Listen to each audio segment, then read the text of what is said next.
Suwaibah datang bawa kabar kelahiran Muhammad. Hei Abu Lahab, ponakan kamu telah lahir. Aku senang, aku gembira, sehingga aku merdekakan Suwaibah. Karena kegembiraanku yang sesaat inilah Allah ringankan azab dan siksaku setiap hari Senin. Al-Imam Syamsuddin Ibn Nasiruddin Ad-Dimashqi radhiyallahu an, kata beliau apa? Itu Abu Lahab yang jelas-jelas celaka dalam Quran. Itu Abu Lahab yang jelas-jelas mati dalam keadaan kafir, tapi karena bergembira dengan lahirnya Muhammad, Allah ringankan azab siksanya setiap hari Senin. Maka bagaimana dengan kita, umatnya Nabi, yang cinta kepada Nabi, yang beriman kepada Nabi, kalau kita bergembira seumur hidupnya kita dengan lahirnya baginda Nabi besar Muhammad? Saudara-saudara, seluruh alam jagat raya bergembira, illa iblis, kecuali iblis. Di hari lahirnya Nabi, iblis teriak, iblis menjerit sekenceng-kencengnya. Kenapa? Karena musuhnya iblis yang paling besar telah lahir, yaitu Rasulullah. Dalam riwayat kan Nabi pernah nanya sama iblis, hei iblis, siapa musuhmu yang paling besar? Hei iblis, siapa makhluk yang paling kau benci? Apa jawab iblis? Anta ya Muhammad. Kamu wahai Muhammad, musuhku yang paling besar. Kamu wahai Muhammad, makhluk yang paling aku benci. Setelah aku siapa? Setelah engkau, keluargamu, anak cucumu adalah makhluk yang paling aku benci setelah kamu. Saudara-saudara, para habaib adalah dzurriyyah Nabi Muhammad SAW. Saya tanya, jawab sama-sama. Berarti kalau ada yang benci para habaib, siapa itu orang? Jawab yang keras, siapa itu orang? Kalau ada yang benci habaib, siapa itu orang? Al-Habib Rizik bin Husain bin Syihab, beliau adalah salah satu daripada anak cucu Rasulullah yang memperjuangkan agama datuk-datuknya, berdakwah pagi, siang, sore, malam demi menegakkan agama datuk-datuknya. Berarti kalau ada yang benci beliau, siapa itu orang? Kalau ada yang memerangi beliau, siapa itu orang? Kalau ada yang ingin penjarakan beliau, siapa itu orang? Kalau ada yang mengkriminalisasi beliau, siapa itu orang? Kalau ada yang melemahkan perjuangan beliau, siapa itu orang? Kalau ada yang ingin menggembosi dakwah beliau, siapa itu orang? Kalau ada yang mencaci maki beliau, siapa itu orang? Iblis, saudara-saudara. Sampai-sampai galar Rasul, ayyuhan nas, man abghadana ahlul bait, hasyarahullah yaumal qiyamah yahudiyan. Hei sekalian manusia, barang siapa yang membenci kami ahlul bait, kelak di akhirat akan Allah kumpulkan dia menjadi orang-orang Yahudi. Kila insama wa shalla. Ada satu sahabat bertanya, ya Rasulullah, walaupun dia puasa, walaupun dia sholat, qala insama wa shalla. Walaupun dia sholat, walaupun dia puasa, tapi kalau dia mati dalam keadaan membenci anak cucuku, di akhirat Allah kumpulkan dia bersama orang-orang Yahudi. Hum itrati khuliqu min tinati fawailul lil mukadzibina bifadlihim, man ahabbahum ahabbahullah, man abghadahum abghadahullah. Apa kata Nabi? Mereka keluargaku, mereka anak cucuku. Khuliqu, hum tadi diciptakan dari tanahku, khuliqu min tinati fawailul lil mukadzibina bifadlihim, maka celakalah bagi orang-orang yang membenci, orang-orang yang tidak, yang orang-orang yang mendustakan keutamaan mereka.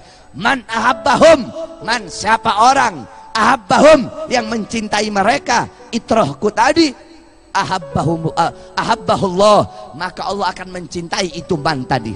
Man abghadahum, barang siapa yang membenci hum itrati tadi, abghadahullah, maka Allah akan membenci si man tadi. Oleh karena itu saudara-saudara, mudah-mudahan dengan duduknya kita di sini berkumpul bersama para habaib, adalah Habib Umar bin Abdul Aziz, Al-Habib Mahdi, mudah-mudahan Allah jadikan kita hamba-hamba yang dicintai oleh Allah Subhanahu wa ta'ala. Iblis tidak senang dengan maulid Nabi Muhammad. Berarti kalau ada yang tidak senang dengan maulidnya Nabi, siapa itu orang? Siapa itu orang? Kalau ada yang ingin membubarkan acara maulidnya Nabi, siapa itu orang? Siapa itu orang? Kalau ada yang cegat-cegat, mencegat, menghalangi orang-orang yang mau hadir majelis maulid, siapa itu orang? Siapa itu orang? Kemarin acara 212 Maulid Akbar, sekaligus yang diadakan oleh Maulid Front Pembela Islam, sekaligus reuni 212. Perwakilan umat Islam dari Sabang sampai Merauke, jutaan jutaan umat Islam semuanya berkumpul di Monas, saudara-saudara. Berapa banyak bis-bis yang dicegat oleh polisi, di depan tol dicegat oleh polisi, padahal mereka mau hadir acara maulid, mereka mau hadir untuk salawat kepada Nabi, mereka mau hadir untuk doa untuk bangsa, doa untuk negara, tetapi dicegat oleh polisi-polisi. Saya tanya, kalau ada polisi yang cegat orang-orang mau hadir maulid, polisinya polisi apa?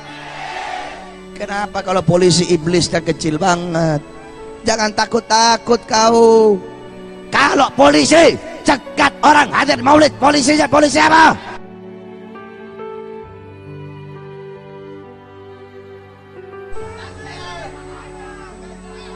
Saya tanya, kemarin kita hadir acara reuni 212, mau ikut maulid, betul?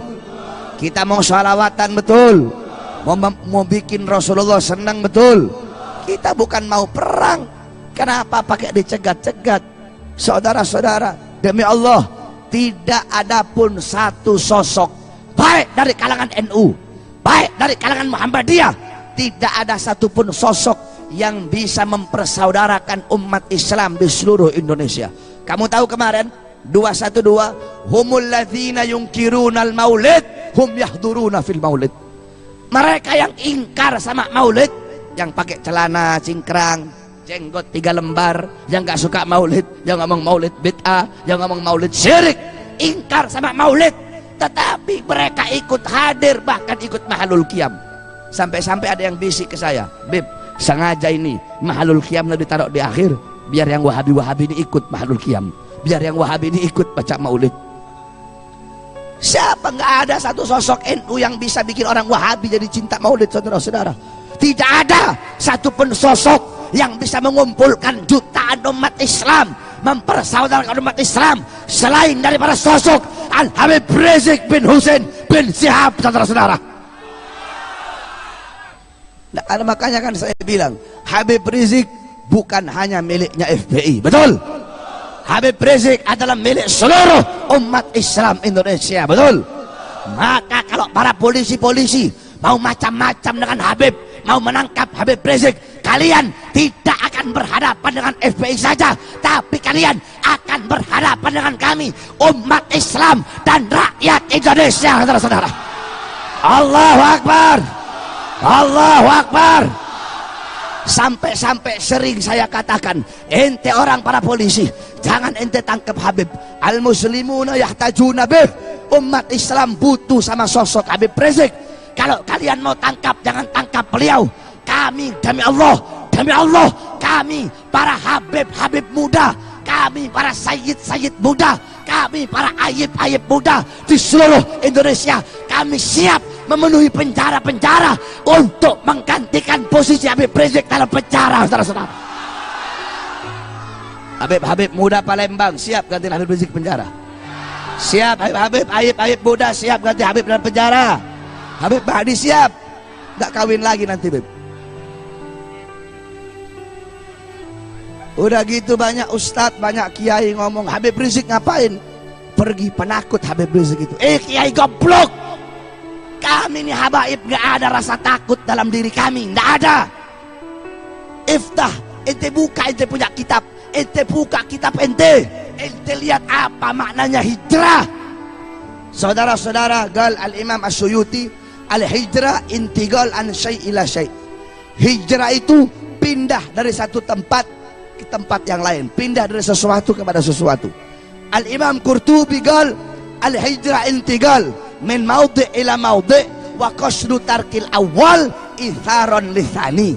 Menurut Imam Qurtubi, hijrah pindah dari satu tempat yang pertama menuju tempat yang kedua dan menyengajai, punya maksud, punya tujuan untuk meninggalkan tempat yang pertama menuju tempat yang kedua. Nah, gal al-Imam al-Mujahid, berkata Imam al-Mujahid, al-hijrah tarku diarahum in khafal fitnah wal ittidari fi dzatillah. Orang-orang yang berhijrah adalah orang-orang yang meninggalkan kampung halaman mereka, meninggalkan rumah mereka, pindah ke satu tempat untuk menghindari fitnah dan kezaliman yang menimpa mereka. Jangankan Habib Rizik minal mutaakhirin, saudara-saudara, ajdaduna minal mutaqaddimin, enjit-enjitnya kita, Al-Imam Muhajir ilallah Ahmad bin Isa Ar-Rumi. Beliau di Baghdad Dzusyauka wasatwa wahlad diyar. Beliau orang yang punya kekuatan, orang yang punya pangkat, orang yang orang yang dipandang ahlud diyar, dipandang beliau. Beliau orang yang masya Allah punya uang, punya segala-galanya, tapi beliau tinggalkan itu semua, pindah ke Hadramut. Hadramut mau cari apa? Beliau mau cari pangkat. Kalau cari pangkat gak pindah ke Hadramut. Mau cari apa beliau? Beliau bawa keluarganya, anak cucunya. Kenapa saudara-saudara? Untuk menghindari fitnah dan kezaliman ketika itu yang merajalela di Baghdad, di Irak ketika itu, di Basrah, di Baghdad. Nah saudara-saudara, kami punya datuk Rasulullah ketika Mekah tidak lagi aman. Beliau hijrah. Beliau maka yang dikatakan pada itu sanatul idzni. Tahun itu adalah sanatul idzni. Karena Islam itu dulu kan gak ada tahun. Tahun kan di zaman Sayyidina Umar bin Khattab. Gal dha'ulin nas syai'al ladzin ya'rifunahu. Kata Sayyidina Umar, letakkan bagi manusia tahun yang dimana mereka bisa mengenal. Jadi zaman itu nama tahun itu sesuai dengan kejadian terbesar yang jadi pada tahun tersebut. Ada sanatul idzni, ada sanatul amri, ada sanatul amul fijar, ada amul fil, dan macam-macam lainnya. Dinamakan sanatul idzni karena Nabi Muhammad diizinkan oleh Allah Subhanahu wa taala, diperintahkan untuk pergi hijrah ke Madinah. Kenapa? Karena Makkah tidak lagi aman bagi untuk Nabi Muhammad, beliau hijrah ke Madinah. Nah, begitu juga Habib Rizik. Saudara-saudara, kalahnya Ahok pada Pilkada DKI, Ahok udah kalah, masuk ke dalam penjara lagi. Itu tidak terlepas dari perjuangan Habib Rizik bin Hussein bin Syihab. Nah, mereka sakit hati saudara-saudara. Makanya mereka gunakan apapun cara untuk menjerat Habib, untuk masukkan Habib ke dalam penjara, bahkan untuk menghabisi nyawanya Habib. Akhirnya Habib pindah. Kenapa? Habib pindah ke sana sementara hijrah untuk menyelamatkan umat. Maksudnya apa untuk menyelamatkan umat? Saudara-saudara, demi Allah, andaikan Habib nggak pergi ke sana, tetap Habib di Jakarta, terus ditangkap sama polisi, terus dipenjarakan sama polisi. Andaikan Habib tidak hijrah, terus ditangkap oleh polisi, demi Allah, bukan cuma Jakarta yang banjir darah, seluruh Indonesia bisa-bisa banjir darah, saudara-saudara. Saya tanya, wong kita galuh, orang Palembang, kalau Habib andaikan kemarin gak hijrah terus ditangkap, diam apa biarkan? Diam apa biarkan? Andaikan kemarin Habib enggak hijrah terus ditangkap sama polisi, kalian biarkan atau lawan? Biarkan apa lawan? Biarkan apa lawan? Andaikan Habib ditangkap, bisa-bisa tiap melihat polsek kita bakar, betul? Nah, Habib enggak mau itu terjadi, enggak mau ada pertumpahan darah sesama anak bangsa. Beliau rela dirinya jadi tumbal, anak istrinya jadi tumbal, hijrah ke sana. Yang penting tidak ada pertumpahan darah sesama anak bangsa. Kamu mau cari di mana Habib kayak begitu?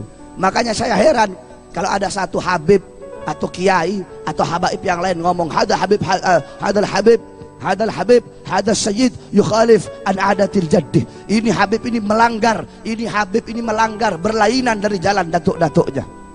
Ayuhal habaib, hei para habaib, kita orang Habib sekarang, Habib zaman now istilahnya itu. Habib zaman now, kita nyemprot pejabat, nampar pejabat cuma pakai mulut, saudara-saudara. Habib zaman dulu lebih keras ribuan kali lipat dari kita, saudara-saudara. Satu contoh, Al-Habib Abdurrahman Al-Masyhur yang ngarang kitab Bughyatul Mustarsyidin, itu kitabnya dipakai seluruh ulama Ahlus Sunnah wal Jamaah di seluruh dunia. Beliau, di zaman beliau sultan itu ada Sultan Al-Qatiri, ada Sultan Al-Gheti. Ketika itu ada Sultan Al-Gheti. Ini Sultan Al-Gheti ngambil pajak dari rakyat, saudara-saudara. Kedengeran sama Habib Abdurrahman, ketemu di jalan, Habib Abdurrahman gak banyak ngomong, langsung ditampar sama Habib Abdurrahman. Kamu jangan nambah-nambahi dan jangan ngurang-ngurangi. Saya dapat ini cerita dari saya punya guru, Al-Ustadz Habib Muhammad bin Idrus Al-Haddad. Ditampar, saudara-saudara. Kita Habib sekarang cuma ngomong aja. Bagaimana kira-kira kalau saya ketemu Jokowi terus saya tampar gitu? Besok langsung masuk bui saya teruslah. Makanya nggak ada torigonya Habib Rizik, torigoh Ba'alawi, dohiruha Ghazaliyah, batinuha Syadiliyah, mazhabnya Syafi'i, akidahnya Asy'ari. Sohibul Hol Pekalongan. Ketika satu waktu ada orang Belanda, Londo, perempuan Belanda nggak pakai jilbab, lewat depan beliau, dilempar pakai batu, saudara-saudara. Pakai apa namanya kalau buat rumah itu? Bata. Diambil bata, dilempar. Setan, pakai jilbab kamu. Kamu mau bilang Sohibul Hol bukan salaf? Hah? Kamu mau bilang Habib Abdurrahman Sohibul Bughiyah beliau bukan salaf? Saudara-saudara, khiyarul umara alladzina ya'tunal ulama. Sebaik-baiknya pejabat, sebaik-baiknya pemerintah adalah pemerintah yang datang kepada ulama. Tapi datangnya itu buat ngaji, datangnya buat zikiran, datangnya untuk minta penasehat, datangnya untuk minta petunjuk. Kalau datangnya cuma buat pencalonan, sama aja saudara-saudara. Itu bukan sebaik-baiknya pejabat itu. Datang untuk minta dukungan, datang untuk jabatan. Bukan, itu bukan sebaik-baiknya ulama. Apa sih, bukan sebaik-baiknya umara. Sebaliknya, syirarul ulama alladzina ya'tunal umara. Ulama yang paling buruk, ulama yang paling bejat, ulama yang paling biadab adalah ulama yang datang kepada pejabat. Tetapi kalau datangnya untuk menasehati pejabat tersebut, datangnya untuk memberikan petunjuk kepada sahabat tersebut, ini bukan termasuk syirarul ulama. Tapi kalau datangnya untuk tujuan perut, datangnya untuk cari muka, datangnya untuk pangkat, untuk jabatan, datangnya untuk urusan-urusan yang bisa menguntungkan dia dan bahkan merugikan umat Islam, itulah syirarul ulama, saudara-saudara. Kecuali kalau datangnya untuk beri nasihat kepada pejabat, datangnya untuk beri petunjuk kepada para ujabat. Oleh karena itu sering saya sampaikan, kita orang yang para habaib, harusnya kita yang lebih mengorbankan nyawa untuk Habib Rizik daripada yang ahwal, daripada yang ajam. Kita yang para habaib yang harus lebih mengorbankan darah, harus lebih rela mati untuk beliau, bukan malah menjatuhkan beliau, saudara-saudara. Semua Habib yang tegas, Habib yang keras, Habib yang lembut, dua-duanya mencerminkan kepribadian datuknya baginda Nabi besar Muhammad SAW. Kamu pikir Nabi lembut-lembut aja terus? Jadi yang lembut jangan hilangkan ketegasan Nabi Muhammad. Yang tegas juga tidak boleh menghilangkan kelembutan Nabi Muhammad SAW.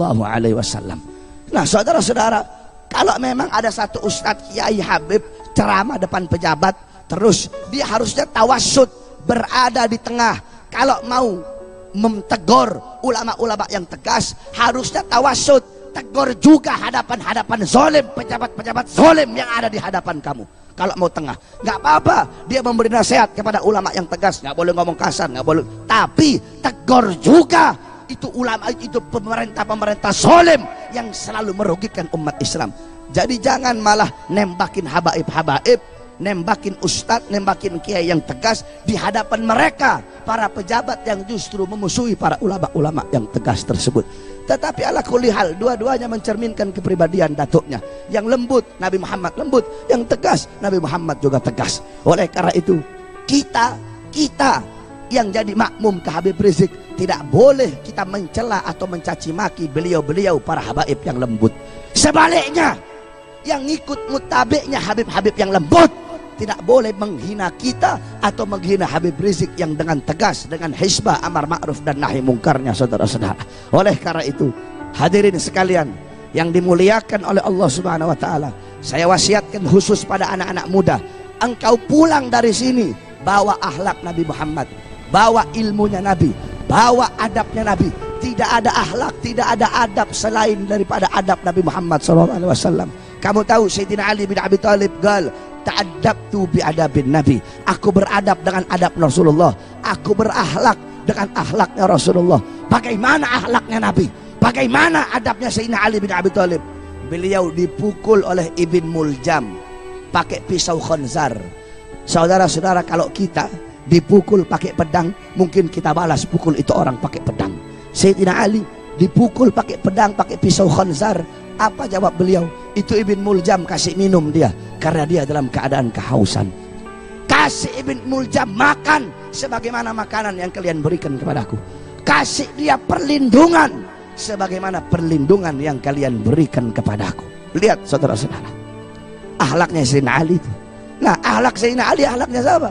Ta'addabtu bi'adabin Nabi Muhammad. Memang betul apa kata Nabi, la tattabi'unna sanana au sunanal ladzina min qablikum shibran bi shibrin wa dira'an bi dira'in hatta law dakhalu fi juhrid dhab lattaba'tumuhum. Qila ya Rasulullah al yahud wan nasara, qala faman. Kata Nabi, sungguh nanti umatku akan mengikuti golongan-golongan sebelum mereka, generasi sebelum mereka, sejengkal demi sejengkal, selangkah demi selangkah mereka ikuti. Sekalipun golongan sebelum mereka masuk dalam lubang biawak, mereka ikut masuk dalam lubang biawak. Itu dhab sama biawaknya kita beda. Kalau biawaknya kita haram, kalau dhab itu sebagian ulama mengatakan halal. Kalau biawaknya kita warnanya hitam. Kalau dhab yang dimaksud di sini itu dhab warnanya dia seperti warna pasir, hidupnya di padang pasir. Kalau biawaknya kita itu halus ekornya. Kalau dhab itu ekornya ada roge-rogenya. Kalau biawak kita itu hidupnya di dua alam. Kalau dhab itu hidupnya di padang pasir. Kalau biawak kita makannya tikus, makannya binatang-binatang. Kalau dhab itu dia makannya belalang, makannya tumbuhan-tumbuhan. Itu sebagian ulama berkata seperti itu. Nah, Al-Imam An-Nawawi berkata, kenapa diumpamakan sebagai dhab? Kata beliau, karena dhab ini kalau bikin lubang suka liku-liku begini. Maksudnya apa? Terus sahabat nanya, kila al-yahud wan nasar, ya Rasulullah, yang diikuti Yahudi Nasrani. Kata Rasul, faman, siapa lagi kalau bukan mereka? Yahudi Nasrani pakai celana sobek-sobek, anak-anak kalian ikut pakai celana sobek-sobek.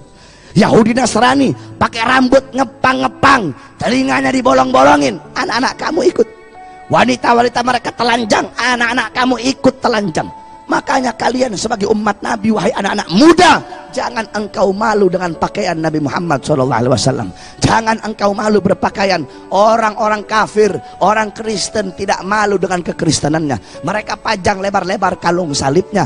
Yang Hindu, yang Buddha, mereka tidak malu dengan agama mereka. Kenapa engkau wahai anak-anak muda malu untuk mempertontonkan keislaman kalian? Mau kemana-mana kamu pakai sarung, mau masuk masjid kamu pakai sarung, mau pergi ke mall pakai sarung, nggak ada masalah. Saya keliling ceramah Indonesia, bahkan ke luar negeri saya tidak pernah lepas dari sarung. Sampai-sampai pernah saya makan, ini rumah makan itu paling murah harganya 1 juta. Saya lihat ini orang-orang kaya makannya pakai sendok, pakai di begini-beginiin pakai. Saya lihat akhirnya kamu tahu, saya minta kobokan, saya makan, saya angkat saya punya kaki, saya makan begini. Gak ada urusan, walaupun itu orang-orang makan dia hanu kayak barat-barat, saya nggak pakai urusan.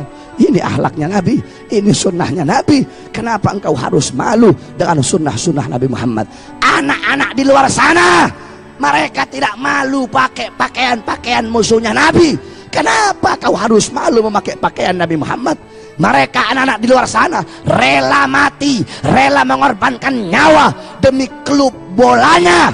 Kita anak-anak majelis, kalian pemuda-pemudi Islam harusnya lebih rela mati dari mereka untuk agama Islam, saudara-saudara. Oleh karena itu, wahai para anak-anak muda, engkau harapan bangsa, engkau generasi bangsa, baik buruknya bangsa, baik buruknya Indonesia ke depan berada di tangan kalian. Subhanul yum rijalul ghad. Pemuda-pemuda masa kini adalah pemimpin-pemimpin masa depan. Kalau anak-anak mudanya baik, anak-anak mudanya taat, patuh kepada Allah, mengikuti Al-Quran, besok bangsa kita baik, bangsa kita bakal makmur, bangsa kita bakal sejahtera, negara kita bakal baik, kampung kamu bakal baik. Tapi kalau anak-anak mudanya rusak, anak-anak mudanya bejat, anak-anak mudanya mabok-mabokan, anak-anak mudanya narkoba, anak-anak muda jauh dari Allah, anak-anak muda buta Al-Quran, besok kampung kamu rusak, negara kita rusak, Indonesia kita rusak, dan agama bakal dipegang oleh orang-orang yang rusak. Kamu tahu berapa banyak sekarang ustadz-ustadz su? Berapa banyak sekarang kiai-kiai su? Kiai di sana di Jakarta ada yang cium tangan pejabat, saudara-saudara. Kiai cium tangan pejabat, kiai goblok.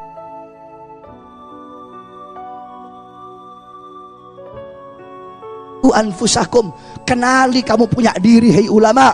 Galar Rasul, galallah kul, hal yastawil ladzina ya'lamuna wal ladzina la ya'lamun, apakah sama orang-orang yang alim dengan orang-orang yang tidak alim? Ay la yastawuna abada, la fid dunya wala fil akhirah, tidak akan pernah sama. Di dunia tidak sama, di akhirat tidak sama. Saya tanya, ulama dengan pejabat sama tidak? Sama tidak? Mana yang lebih mulia? Mana yang lebih mulia? Mana yang lebih agung? Mana yang lebih terhormat? Mana yang lebih wajib ditaati? Mana yang lebih wajib dimuliakan? Mana yang lebih wajib diagungkan? Sampai-sampai Al-Imam Abu Aswad Ad-Du'ali, Al-Imam Abu Aswad Ad-Du'ali, apa kata beliau? Al-muluk hukamun linnas, yakni al-muluk as-salatin, para penguasa-penguasa, para raja, mereka yang memberi aturan kepada rakyat, mereka yang bisa menghakimi rakyat. Terus siapa yang bisa ngatur mereka? Terus siapa yang bisa menghakimi mereka? Al-ulama hukamun lil muluk, para ulama, para ustadz, para kiai, para habaib, mereka yang bisa mengatur para pejabat, mereka yang bisa mengatur para pejabat, yang bisa memberikan aturan kepada para pejabat-pejabat. Ustadz kiai sekarang ini macam-macam, ada kiai kuning, ada kiai hijau, ada kiai merah, ada kiai biru, ada kiai hitam, ada paham kamu maksudnya? Nggak paham? Ada kiai Golkar, ada kiai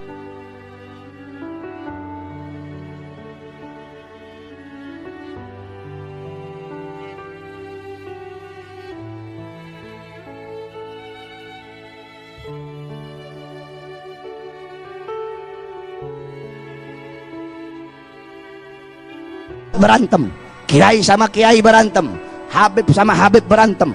Gara-gara apa? Gara-gara beda partai. Bagaimana kita mau menyeru, ayo umat Islam bersatu, ayo umat Islam bersatu? Bagaimana kita mau bersatu kalau ustadz dengan ustadznya berantem? Kiai, tolong jamaah jangan ada yang ribut. Ini yang di depan, duduk.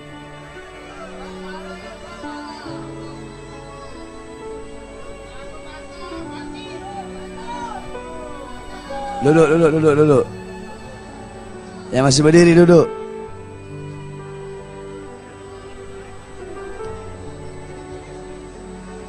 Yang masih berdiri duduk. Biar yang lain kelihatan.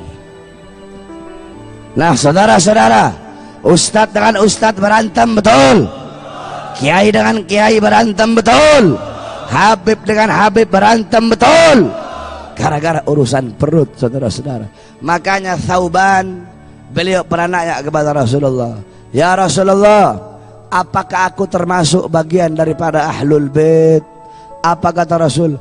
Engkau termasuk dari ahlul bait selama tidak berdiri di depan pintu suddah. Saudara-saudara, dalam At-Targhib wa Tarhib dijelaskan babus suddah ay abwabus salatin. Pintu suddah adalah pintu-pintu penguasa. Datang ke pintu-pintu penguasa, datang kepada pejabat, bukan untuk menasehati, bukan untuk memberikan petunjuk, tapi untuk mengharapkan sebagian daripada hartanya. Datang kepada pejabat untuk mengharapkan pangkat, jabatan, kursi, tahta, dan kekuasaan. Nah, inilah paling buruk-buruknya para ulama. Oleh karena itu, wahai para anak-anak muda, saya wasiatkan kepada kamu, jadilah engkau anak-anak muda Nabi Muhammad. Jadilah engkau anak-anak muda yang memperjuangkan agama Nabi Muhammad. Jadilah engkau anak-anak muda yang selalu menjadi penyambung lidah Nabi Muhammad. Sampaikan kebenaran walaupun kau harus dibunuh. Sampaikan kebenaran selama ruh masih berada dalam jasad dan engkau punya lidah. Jangan pernah engkau takut. Afdalul jihad kalimatu haqqin, wa fi riwayah kalimatu adlin inda sultanin jair. Jihad yang paling utama, jihad yang paling mulia adalah menyampaikan kebenaran, menyampaikan kalimat yang benar, kalimat yang adil kepada para pejabat-pejabat yang zalim. Walaupun kalian dituduh teroris, walaupun kalian dituduh radikal, walaupun kalian dituduh intoleran. Sebab kita sekarang begitu. Kita yang bela ustadz, kita yang bela kiai, kita yang bela habaib, kita bela Quran, kita ngeluarin kata-kata takbir, bawa bendera la ilaha illallah Muhammad Rasulullah, langsung dituduh sebagai teroris, betul? Langsung dituduh intoleran, betul?